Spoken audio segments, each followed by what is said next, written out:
How's it going, everyone? My name is Reem, and welcome to my channel, Stock Option Academy, a community where consistency is built in the environment.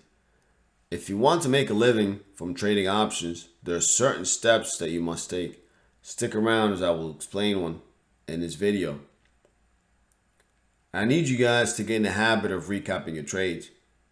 You must ask yourself, why am I entering this trade? Where's my stop loss? Where's my profit target? Risk to reward is key to your success in this business. Friday, June 10th, my team and I traded Tesla, SPX, and Moderna. Let's jump to the charts. Take a look at Tesla here. This is the 1 minute. I am primarily a day trader and a scalper. I focus on small time frame. However, to get my support and resistance levels, you must use the higher time frame, the top-down analysis. I'll make a separate video about that. But looking here, this is the daily time frame. It means that each candle represents an entire day. This was Thursday, June 9th. As you see, we had a gap down Friday, June 10th. The primary trend is down.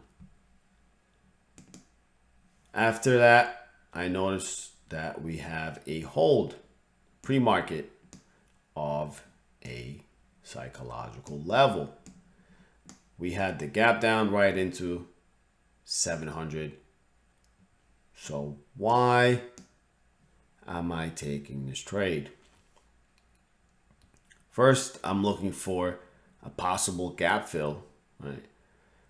Second, we have a hold of a psychological number.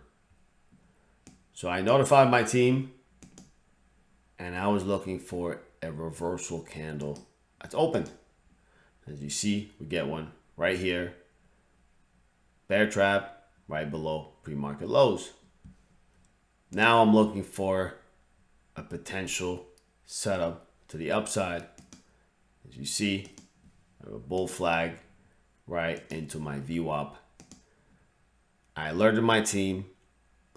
I will be grabbing the 720 calls, and I entered on the break of this bull flag with a profit target of 715 for a $70 gain. Now this was a counter trend trade. This was against the trend. Second trade I took, again, was Tesla. This time was with the trend. Bear flag setup right to the VWAP. Entry took the 650 puts right when we broke below the VWAP. Profit target, low of the day, $85 gain. As well, we traded SPX and Moderna for total profits of $322. If you're still here, means you enjoyed this video. Make sure you hit the like, subscribe button. If you would like to learn how I trade, I'll leave the link in the description. Thank you guys so much.